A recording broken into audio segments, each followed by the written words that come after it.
Saudações académicas a todos que nos acompanham. Sejam bem-vindos ao Juriscast. Esta aqui é uma plataforma de debate interdisciplinar no campo das ciências jurídicas. E hoje vamos abordar um tema muito especial, que tem a ver com as transformações jurídicas impulsionadas pela tecnologia. Para isso, temos a nossa convidada, que também é especial, é especialista em Direito Digital, pós-graduada pela Universidade Católica em Direito e Tecnologia. Thaís, seja bem-vindo ao Juriscast. Obrigada. Ok. Então, Thaís, como uma forma de iniciar a nossa conversa, eu, eu ia perguntar como é que tu explicarias a um leigo Hum, o que é direito digital. ok.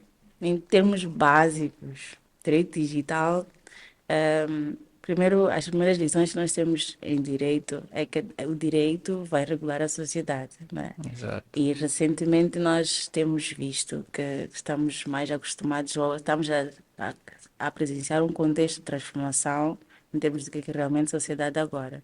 E está a se manifestar o maior uso das tecnologias de informação e comunicação. Então, por via disso, começa-se então a criar um contexto de sociedade de informação, que é o que as mais recentes políticas de governação vêm chamar de Moçambique, não é? E o mundo inteiro. Somos uma sociedade de informação porque somos mais guiados pelo uso das tecnologias de informação e comunicação. Então, da mesma forma que o direito regula a sociedade no seu estado mais tradicional, também temos o direito a regular esta questão da sociedade já no espaço cibernético. Então, o direito digital seria esse direito que rege todas as normas, tem a ver com como essa sociedade já vai começar a agir, tendo em conta esta massificação do uso das tecnologias. Muito bem, muito bem. E nós bem sabemos que no centro do direito temos as relações e as situações jurídicas. Eu perguntaria quais são as principais relações jurídicas com relevância para o direito digital. Relativamente a essas situações com principal relevância para o direito, vai ter que ver primeiro com os próprios dados, porque o direito vai entrar mais com maior emergência para o direito digital por causa da questão dos dados pessoais. Porque se for a ver, antes já usávamos tecnologia, né? Mas começamos a usar mais, começamos a ter necessidade de mais regulação com o advento da internet. Então, com a internet, nós começamos já a ter histórico de pesquisa, histórico de quem tu és. A internet já começa a pedir para poder aceder a alguns sites, os seus dados pessoais. Já começa a pedir para que crie um e-mail. Então, todas essas questões começou-se a verificar que a partir de certo momento que as pessoas começam a dar mais dados aos aplicativos, aos sites, à internet em si, elas passam a ser mais expostas e começa já a questão da privacidade das pessoas a entrarem em questão. E também sobre como é que esses entes, né, incluindo pessoas físicas e pessoas jurídicas, como é que esses entes gerem essas informações. Então, é a principal questão, ou as principais realidades que o direito digital tem para regular são questões de como é que vais coletar esses dados e também o que é que fazes com esses dados, qual é a finalidade dos dados, se transferes esses dados para outras pessoas e também quando providencias plataformas digitais, aplicativos, como é que estás a providenciar? Por exemplo, se estás a oferecer serviços, estás a oferecer esses serviços, mas estás a oferecer serviços segundo quais regras? Estás a proteger os direitos do consumidor digital, estás a proteger também questões sobre o que essa pessoa cria neste ambiente digital, em termos de direito de autor. Estás a proteger também a questão de exposição a crianças, exposição a dados que não devem ser conhecidos por outras pessoas. Então, tudo isso é que vai ser importante para o direito digital e são as questões principais a regular. Então, o mais importante até são questões da informação. O que é que estás a fazer com essa informação e para onde é que vai essa informação e como é que é armazenada essa informação e até como é que está a ser coletada essa informação. Muito bem, muito bem. Até isso tocou aqui num ponto que é de extrema importância, que é a parte da privacidade. Como nós sabemos, é um direito fundamental e tendo essa questão de relevância fundamental, é muito importante que o direito regule. E eu gostaria de saber também eh, se, se acha que o sistema de proteção de dados de Moçambique, do nosso ordenamento jurídico, está preparado para cautelar questões como a privacidade, como a liberdade de expressão. De momento, eu estaria a ser um pouco injusta se dissesse que não está preparado de todo, né? Porque a ausência, uma questão que até disse às vezes, é que a ausência de uma lei específica não significa total desproteção. Só não vai ser uma proteção cabal, assim, no sentido de cumprir aquilo que a lei realmente deveria cumprir, porque temos aquela questão da tipicidade na lei. Se não existe uma lei específica a regular certas questões, essa questão pode de alguma forma não ser protegida.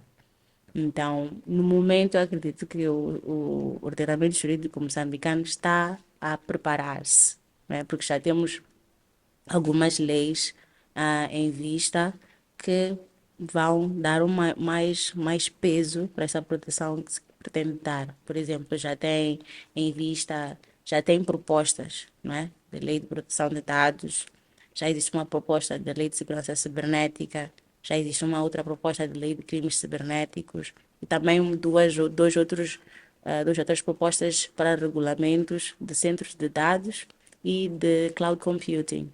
Então, essas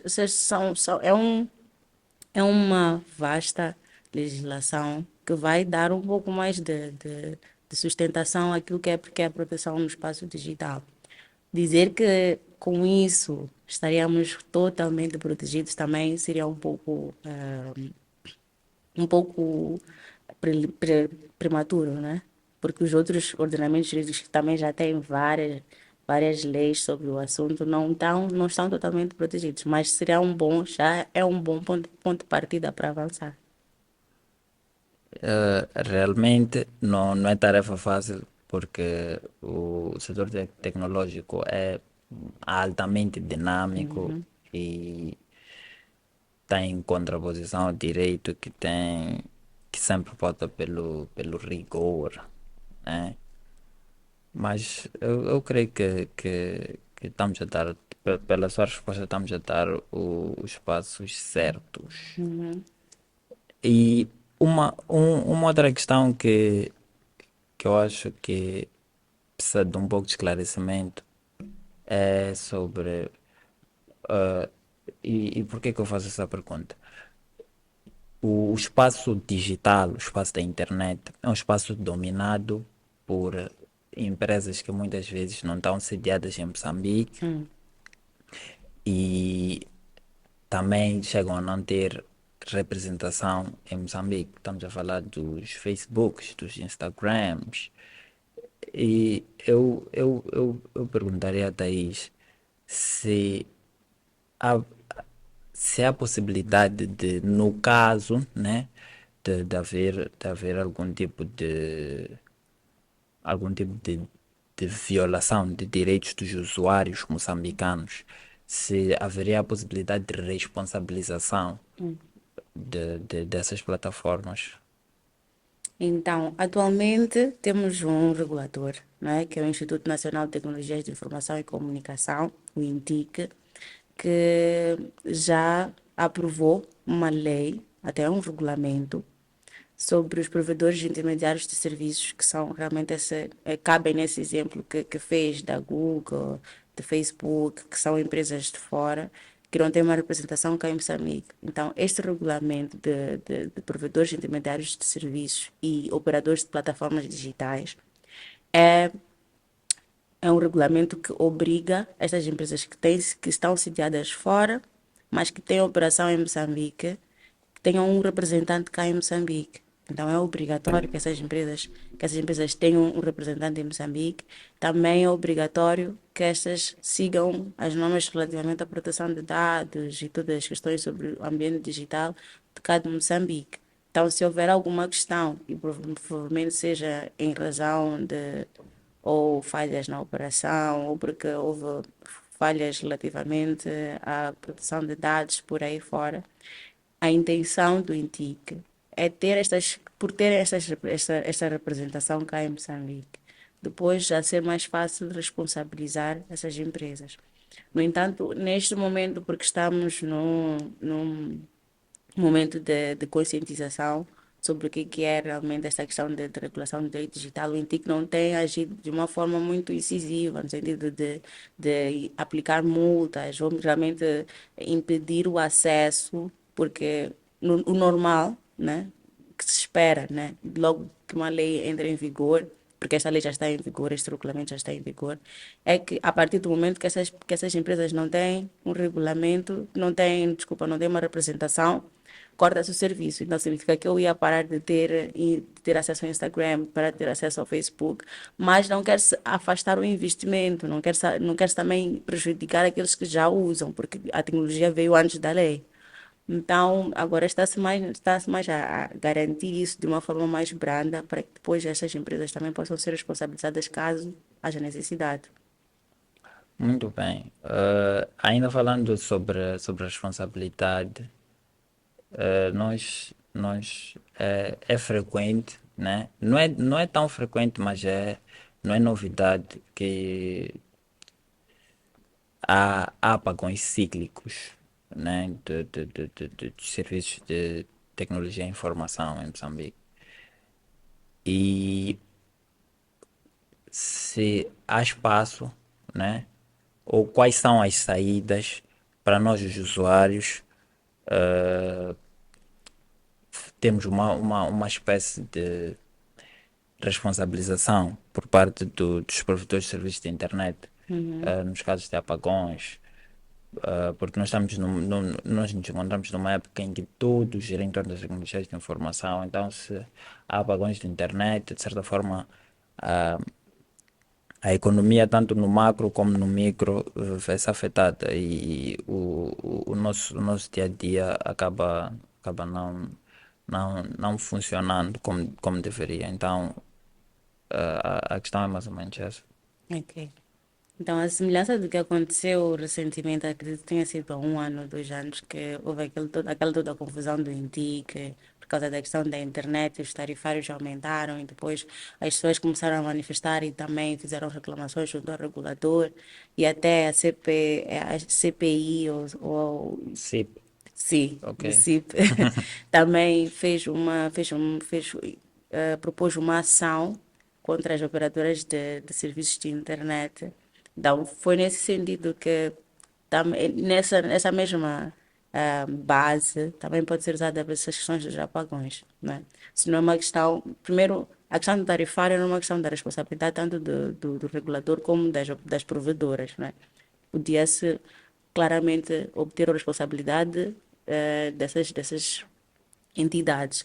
Agora, numa situação de apagão, primeiro tem de se verificar se é uma questão que se pode responsabilizar estas empresas ou realmente é da culpabilidade delas para poder garantir. E isso será um pouco difícil, por quê? Porque se vamos supor que eu estou a operar numa empresa e esta empresa, por alguma razão, sofre um apagão e depois não consigo prover internet e tudo mais, é uma questão de força maior, primeiro.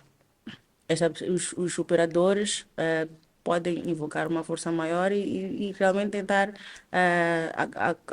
acautelar a questão. Só que depois tem uma visão do regulador que eles já não têm, que é o regulador também deve garantir que eles tenham uma certa qualidade de serviço. Então, um certo nível de certificação da tecnologia que usam. De momento até existe, por exemplo, no INCM existem momentos de quando se pretende licenciar esta atividade, passa-se por um processo de certificação. Então, até todo vamos dizer, toda a tecnologia que é usada pelas empresas que são provedoras dos serviços de internet é certificada, ou em princípio devia ser certificada. Então, por causa dessa certificação, devem também garantir certos padrões de qualidade. Então, se esses padrões de qualidade não estão a ser garantidos pelas empresas provedoras dos serviços de internet, e em virtude disso são causadas certas falhas na provisão desses serviços, então elas podem ser responsabilizadas. Então, existem essas duas vias de responsabilização, também tendo em conta que existem situações de força maior. Ok, muito bem, muito bem. Vamos agora passar para um outro tópico que também é muito atual e um pouco controverso. A inteligência artificial. Hum. E já é uma realidade, né? Faz parte das nossas vidas. Qual é a análise, né? Que faz numa perspectiva jurídica das perspectivas de regulação da inteligência artificial num contexto moçambicano? Eu ia perguntar em que sentido, porque a inteligência artificial agora está em várias áreas, né? Ok, Temos a inteligência artificial na indústria, temos a inteligência artificial para o próprio direito, inteligência artificial para lazer, como aqueles cartunzinhos que fomos fazendo de nós próprios durante esse tempo, que ficou uma trend, exatamente, sim, não é? sim. Então, tem várias perspectivas de como é que se usa a inteligência artificial que é implementada em várias áreas, não é? Mas se for para generalizar, no sentido de como é que se pode regular, primeiro, a inteligência artificial é um instrumento. Não acredito muito na vertente que vem substituir o humano. Tem certas atividades, por exemplo, se eu sou carteiro agora, se eu era carteira em 1980 e agora já existe Gmail, já existe Outlook, eu já vou perder um pouquinho do meu uso, não é? Da minha importância, porque as pessoas não mandam muito cartas. Não mandam muito cartas para umas para as outras, preferem mandar e-mails. Agora é muito difícil encontrar alguém que mande e-mails. Então, olharia para a inteligência artificial como este instrumento de facilitação que pode, eu tenho esta vertente de afastar certas atividades que normalmente não eram comuns. E depois, teríamos de ver já na parte da vertente jurídica, não é? Na vertente do direito. O direito não vai afastar esse tipo de desenvolvimento só porque está a retirar ou está a retirar o pão de certas pessoas, não é? Embora seja uma verdade, embora seja, tenhamos de ter mais dinamismo para avançar com o uso da inteligência artificial, de uma forma que usemos como um instrumento para até facilitar algumas atividades que já são acomodadas, já estão acomodadas na sociedade. Agora, como utilizar a inteligência artificial tem que ser regulado. Agora, por exemplo, a inteligência artificial é capaz de lhe responder questões, é capaz de fazer algumas atividades para si, no sentido de indicar como deve ser feita, não é? Principalmente agora, vamos supor que eu sou advogada.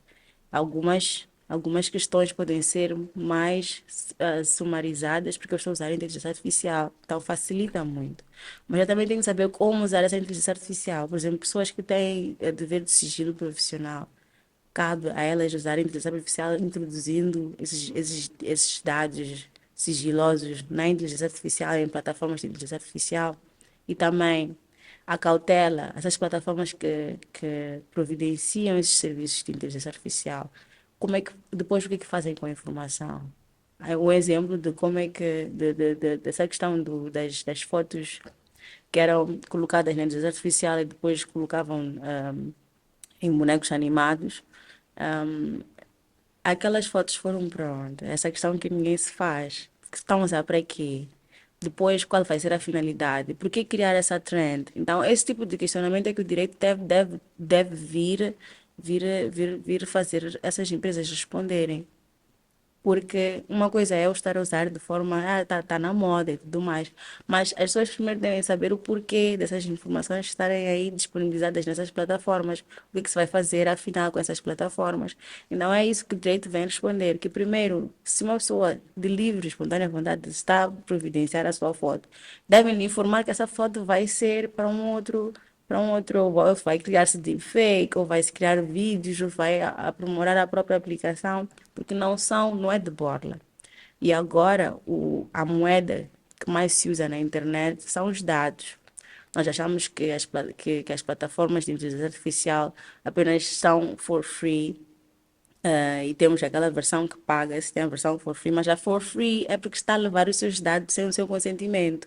Então significa que pelo estando a consentir em usar este aplicativo de borla, também estou a consentir que os meus dados possam ser usados e partilhados por outros provedores, sem que eu saiba quais são os provedores, até mesmo que eu queira saber.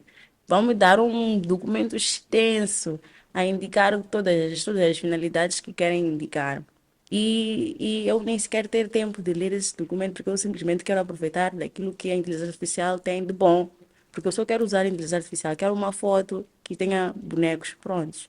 Mas o direito vai dizer, e já diz até, pelo menos em outros países em incidência na União Europeia, já diz que para certos aplicativos deve-se dizer de forma clara que eu estou a usar os seus dados para isto, mas aquilo, de forma clara e em versão muito curta. Não pode andar a fazer o consumidor ter uma versão muito extensa do que vai ser feita com a inteligência, com seus dados, só porque está a usar a inteligência artificial. Para onde os dados vão, como é que são coletados, qual é a finalidade, qual é a empresa, se vão ser feitas transferências de dados, porque senão vai acontecer aquilo que acontece, por exemplo, se eu vejo uma questão no Instagram e depois de ver no Instagram eu posso ver também resultados no Facebook da mesma coisa que eu pesquisei no Instagram. Então, Uhum. tudo isso é uma questão de privacidade. Se eu pesquisei algo em algum lugar e depois aparecem propostas de vendas em outro lugar, aquilo é porque os meus dados foram transacionados sem que eu soubesse, né? Ou sem que eu soubesse uma vírgula, né? Porque eu assinei com a Facebook e não estou a ler os termos e condições da Facebook. Então, tudo isso vai nesse sentido de tem de se regular e conscientizar também as pessoas, né? Porque pode se regular um milhão de coisas, mas se as pessoas não souberem e simplesmente aceitarem, porque agora a internet está na base do consentimento, nada vai acontecer. Então, tem de se regular como é que como é que é usada a inteligência artificial de uma forma ética e também como é que essas outras pessoas são informadas de como é que como é que essa informação está a ser tratada nessas plataformas. Eu acho que essa questão nos leva ao problema da a questão do consentimento, né? Nos leva à contratação online, porque se tu aceitas uma página, de certa forma, estás a concordar com os termos e condições. Para os leigos em matéria de direito, isso, isso não é muito, acaba não sendo muito relevante até que nós estejamos perante as consequências, né? No entanto, o direito tem que vir e proteger as pessoas que encontram-se nessa situação, na situação de, vamos dizer, situação de ignorância e de talvez pouca informação.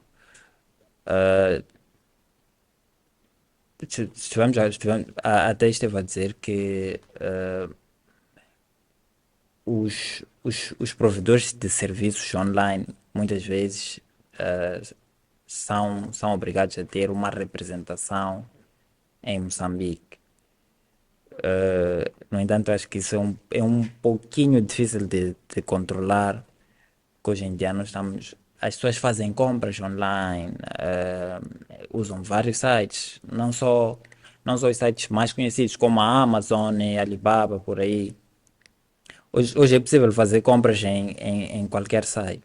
E eu gostaria de saber qual é a validade desses contratos que nós celebramos todos os dias, às vezes inconscientemente, no mundo digital. Hum, Primeiro dizer que são válidos, né? No sentido de, se eu, por exemplo, quero baixar o Instagram, quero fazer uso desta plataforma de Instagram ou de Alibaba todas essas plataformas estão disponíveis. É importante também saber que a mensagem de dados tem a mesma validade que uma mensagem física. Pelo menos de acordo com a lei das transações eletrônicas, é assim que se coloca as coisas, que estas mensagens têm esta validade e as outras também têm a mesma validade, desde que quando haja prova da manifestação do consentimento desta pessoa. Então, houve prova de consentimento, eu consenti. E às vezes até dão dados biométricos para poder certificar que realmente foi esta pessoa, ou dão minha impressão digital ou o meu Face ID.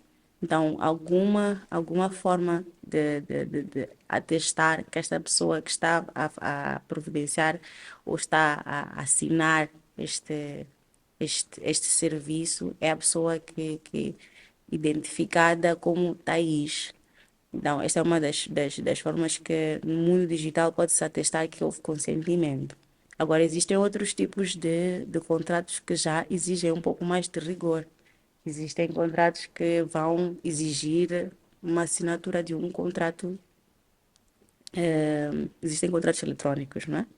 E nesses contratos eletrônicos, normalmente os contratos eletrônicos eles são baseados em dados, não é? Não está por escrito, é só um número de dados que vai ser colocado em um contrato digital que as pessoas depois vão assinar também digitalmente e essa assinatura também deve ser certificada. Então, essa assinatura é certificada por uma entidade também certificada pelo regulador e daí advém a validade desse contrato. Isso é mais para contratos têm maior exigência no meio de contratação, ou por causa do valor, ou por causa do bem jurídico em causa. Então, neste tipo de contratação, temos ainda um pouquinho de dificuldade por causa dessa questão da certificação das assinaturas digitais em Moçambique. Em Moçambique ainda não temos entidades certificadoras registradas, ainda estamos num processo de avanço dessa questão de certificação da assinatura digital e a entidade raiz de certificação é o INTIC, né, como eu referi, que é o regulador. Então, ainda estamos a avançar nesta questão da certificação das assinaturas digitais e ainda estamos a ver o que é que vai ser feito, mas já temos pelo menos algumas propostas, algumas questões que eles já fizeram disponíveis no website que é na fase de piloto, né, de implementação das assinaturas de certificação e sua certificação digital, e eles colocaram lá uma demonstração de como é que seria feito. Então, coloca-se a assinatura, depois a assinatura também depois é certificada pelo INTIC e depois é introduzida no documento, como é feito com o DocuSign. Então, da mesma forma também quer-se implementar esse tipo de coisas aqui em Moçambique, esse tipo de certificação. Ah, muito bem. Eu acredito que ia garantir mais segurança, né? Agora, Thaís, o INTIC também é um regulador no campo digital, ao lado do Instituto Nacional de Comunicações. Qual é a diferença dos dois? É uma boa pergunta, porque normalmente as pessoas fazem mesmo essa questão de qual é a diferença. Porque ainda dizem por que que não se juntam. É que, ok, no INCM, né, que é o Instituto Nacional de Comunicações de Moçambique, ele lida mais com a questão das comunicações, para ver, é mesmo, está centrada nessa parte e na questão postal também. Então, vai regular no sentido de empresas que são de telefonia móvel, empresas de internet, Os né? cabos, Sim, aqueles cabos grossos que usam para a infraestrutura de internet, fibra ótica, sim, sim, sim. exatamente, nessa parte.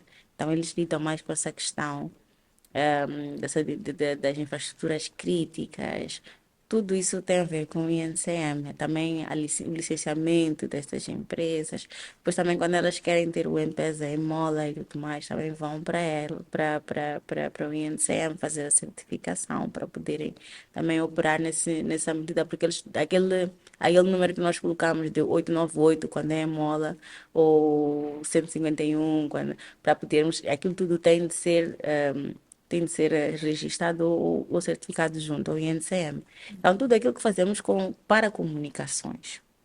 Depois temos o INTIC, que é o Instituto Nacional de Tecnologias de Informação e Comunicação, que vai já entrar para o espaço digital. Então, tudo Ok. aquilo que tem a ver com o espaço cibernético.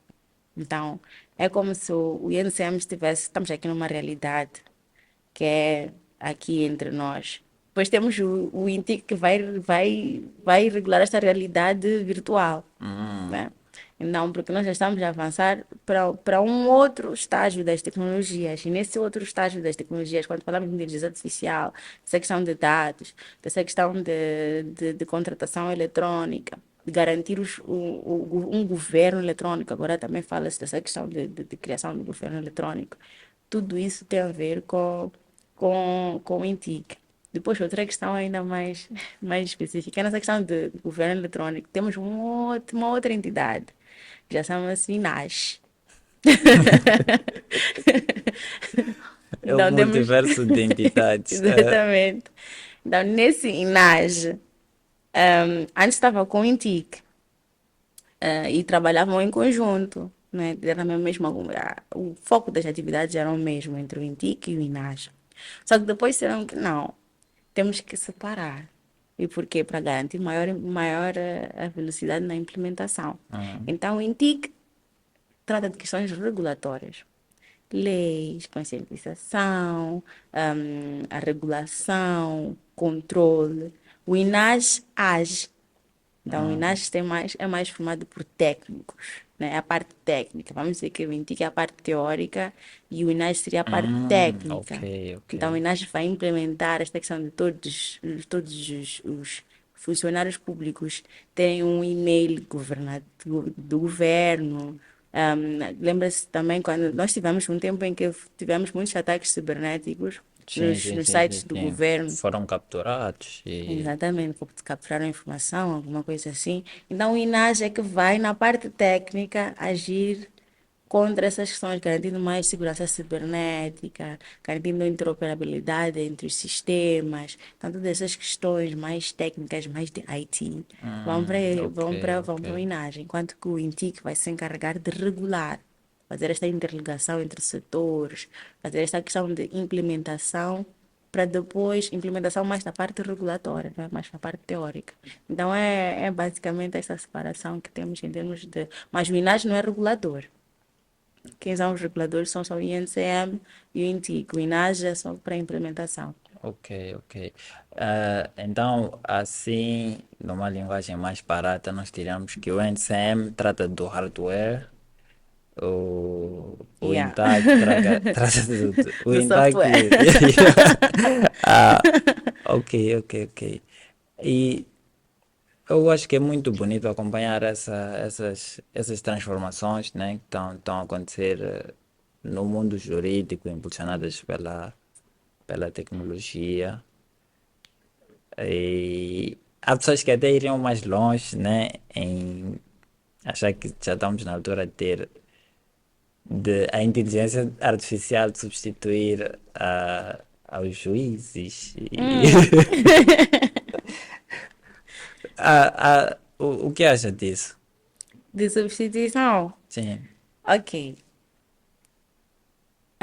Com a inteligência artificial tem certas profissões, sim, que passam. Eu, por exemplo, se eu sou dona de uma empresa e tenho, vamos supor que eu tenho uma sociedade de advogados, talvez é uma profecia. Vamos supor. Amém. Vamos supor que eu tenho uma sociedade de advogados e eu, na minha estrutura, tenho um paralegal, que é aquele paralegal, acho que em português também diz a mesma coisa, que é o paralegal que vai pesquisar legislação. Ok. O trabalho dele é pesquisar legislação, ele não é jurista, mas não é advogado, né? Então, normalmente os paralegais são juristas, mas não são advogados, e depois vão pesquisando, ou alguém mesmo que tem proficiência em pesquisa. Então, eu tenho esta pessoa, também tenho um advogado. E depois temos os sócios, eu sou uma sócia. Então, nesta estrutura, eu já estou a ser apresentada com a inteligência artificial. Ok. A partir disso, eu tenho um trabalho que vai me custar muito tempo. E eu ainda tenho que coordenar com o paralegal tem outros trabalhos e tudo mais. Então, eu vou para a inteligência artificial e eu digo para a inteligência artificial, pesquisa tudo que tem a ver com certo tema. Vamos supor que eu estou tratando de uma questão de propriedade intelectual. Tudo tem a ver com propriedade intelectual. Este tema, mais aquele tema, mais este tema. E a inteligência artificial vai me dar aquilo numa questão de 5 minutos. Ok. Vou trabalhando nisso 2 dias, 3 dias. No terceiro mês já vejo que aquela paralegal já não me serve. Então já, porque eu também quero reduzir um pouco os custos, já retiro a paralegal. Então é nesse sentido que pode substituir, né? Pode, não podemos também olhar, tipo, não, não vai substituir ninguém, e tudo mais, pode substituir. Também vai caber a esta paralegal ter conhecimento da inteligência artificial antes de mim. Por exemplo, eu estou no topo, né? No meu exemplo, estou no topo e estou a ver uma questão de esta paralegal poder ter me dado em 5 minutos algo que eu já estou a ter com a inteligência artificial. Mas se a paralegal usasse de inteligência artificial e fizesse isso em 5 minutos, talvez eu não iria olhar muito para essa questão da inteligência artificial. Então é uma questão de dinamizar-se. Então, esta paralegal tem duas opções. Uma opção, ou dinamizar a sua atividade usando a inteligência artificial para que não se note tanto essa questão, ou também ainda ser mais versátil, porque a inteligência artificial não responde tudo. Tem questões que são mais humanas, são mais de confiança, são mais de prestatividade, de proatividade. E isso também não acontece com todos, também temos que ter em conta essa realidade.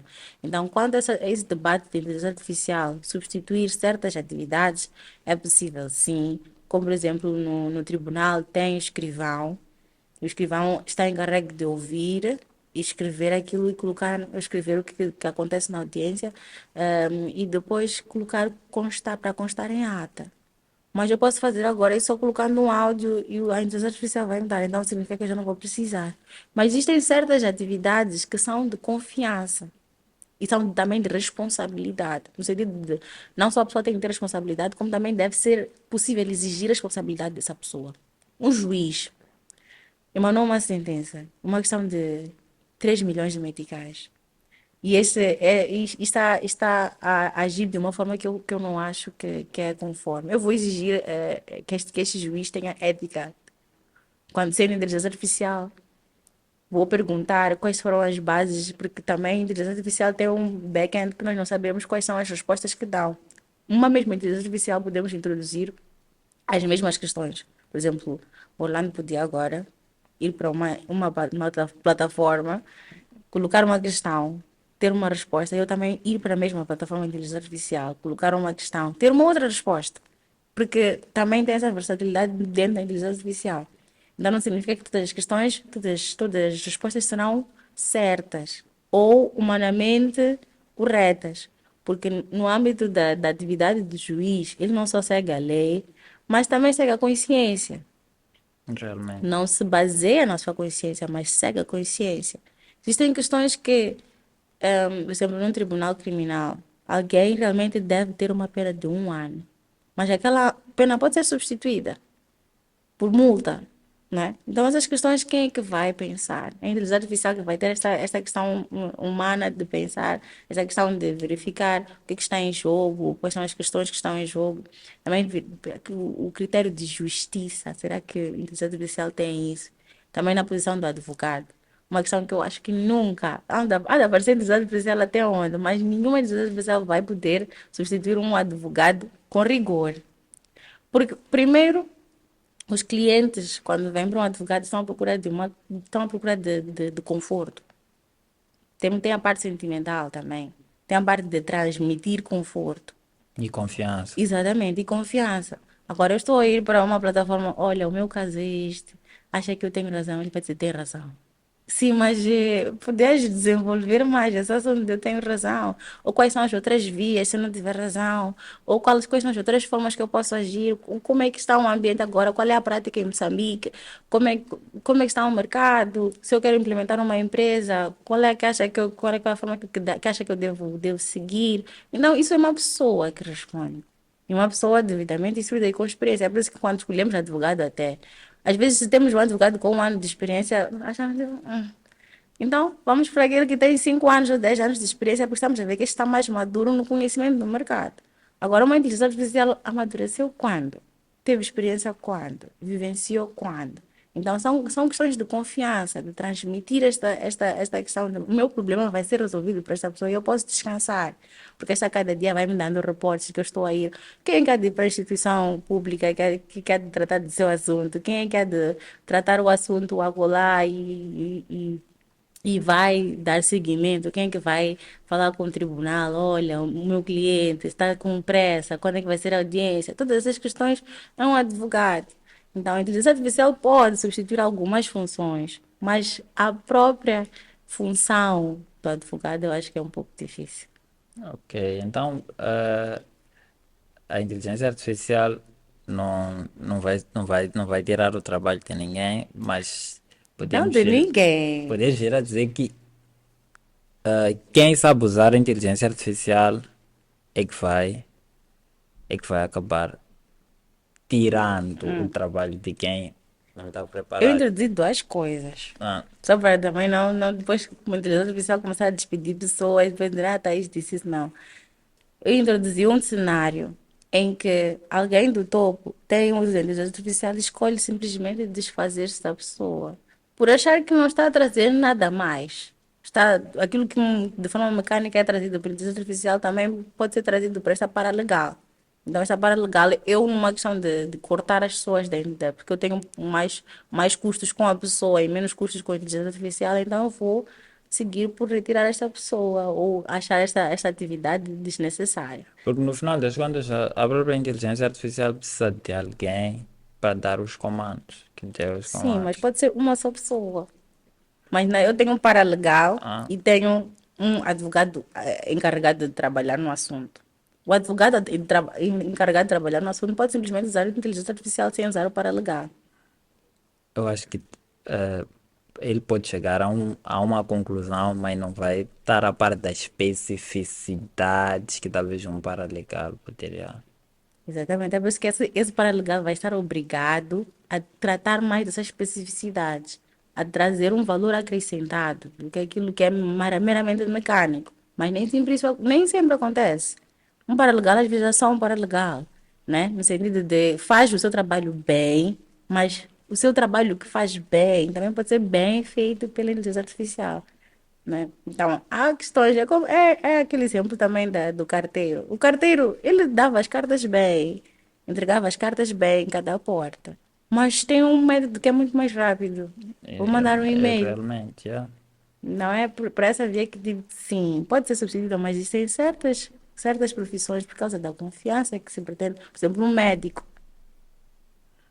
Eu acredito que na parte da confiança também temos a parte da responsabilização, que é muito Uhum, difícil de se alcançar exatamente. com a inteligência artificial.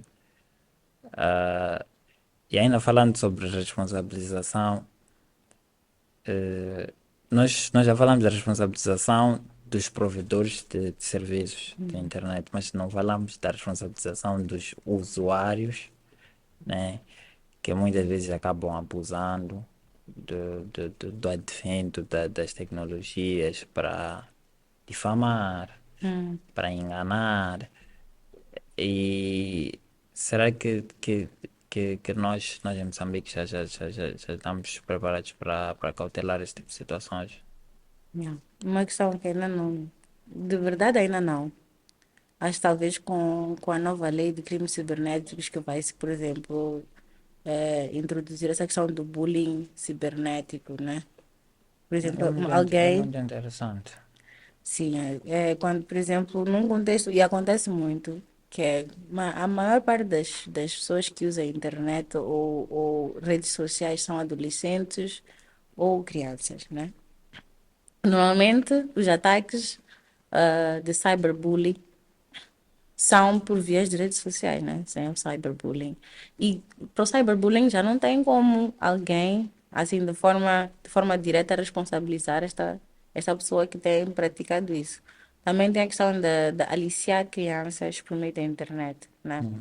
Quando se alicia crianças usando WhatsApp, usando Instagram, essas crianças que já estão, crianças, digo, até os 18 anos, né? Essas crianças, como é que depois vai se responsabilizar este adulto que entrou para a internet, simplesmente falou com esta pessoa, colocou comentários e tudo mais, e agora esta criança está a ser aliciada pela internet, ainda que não tenha tido nenhum contato pessoal. A mente da criança já está a ser moldada por este adulto que simplesmente tem certas vocações que não percebemos bem de onde, e está a induzir esta criança a fazer coisas que normalmente alguém, por exemplo, se auxilia uma criança para pornografia, auxilia para suicídio, de forma presencial, essa pessoa é penalizada. Agora, quando se faz isso por telefone, como é que é? Como é que se vai responsabilizar isso? Qual é o crime? Não é? Então, há de se tentar fazer uma analogia, mas uma outra coisa que também no direito criminal é proibido, que é a analogia. Realmente. Então, essa pessoa vai ser descriminalizada porque não se encontrou de forma tipificada tudo aquilo que a pessoa fez como um crime que já está acomodado em Moçambique. Então ficamos com essa forma dúbia, né, de resolver as coisas, que quando estão manifestas no espaço cibernético não podem depois ser sancionados. Depois também não é só questão de lei, é uma questão de também ter um aparato tecnológico, de descobrir o IP desta pessoa, onde é que está localizada esta pessoa, quais foram os métodos tecnológicos que essa pessoa usou, se é um hacker, como é que eu vou conseguir descodificar essas questões, se usou criptografia, se usou isso, mas aqui, Essa como é é a, que eu é a vou. parte que entra o Inage. Exatamente. É a parte que entrou em nós, na parte técnica de descodificar essas questões. Então, ainda precisamos mesmo, de forma urgente, começar a tratar dessas questões, porque os outros ordenamentos jurídicos já estão a fazer. E há de ver, por exemplo, se for anotar, começou recentemente uma conscientização sobre a prevenção do discurso de ódio, que era contra influencers. Não, quando ia-se para as postagens de influencers, colocava-se um emoji de vômito, ou ainda colocava feia, ou insultos. Tem vezes que a própria aplicação do Instagram barra o comentário. Aquele comentário não é publicado, ou simplesmente pode-se fazer uma denúncia de que este aqui é um discurso de ódio. Esta pessoa pode ser bloqueada de usar o aplicativo. Não, isso são questões que vieram da lei. Não é porque o Instagram simplesmente percebeu, porque começou-se a dizer que este discurso de ódio não pode acontecer, se não pode acontecer fora, que já é um crime, pode ser difamação ou um outro crime que se assemelha ao comportamento específico da pessoa. Então, no ambiente digital também não pode. Então, tem que adotar ferramentas by design, né? Que vão implementar esse tipo de leis. Tem um livro que fala sobre codificação, que diz, que dá uma expressão chamada Code is Law, a dizer que codificação é lei. Então, todo tipo de codificação de uma plataforma digital deve se basear na lei. Então, tudo aquilo que no momento em que está a desenhar uma plataforma digital, deve-se ter em conta quais são as questões legais que deve ter em conta na codificação desta aplicação. E eu acho que essa é uma área também emergente do direito, porque estamos num período em que há uma digitalização quase total dos aspectos da sociedade, e a parte econômica não está de certa forma na vanguarda.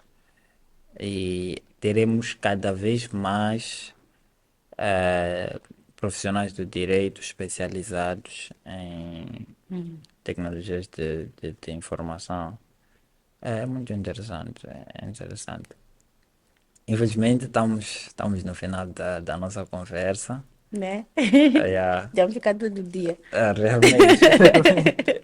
Vamos fazer uma segunda edição. Então, Thaís, algum outro tema que gostaria que abordássemos antes de fecharmos o Juriscast? No momento não, só agradecer pelo convite Nós é que e, agradecemos. né? Yeah, é tudo. Ok, então nós nos despedimos com promessa de voltar com mais direito.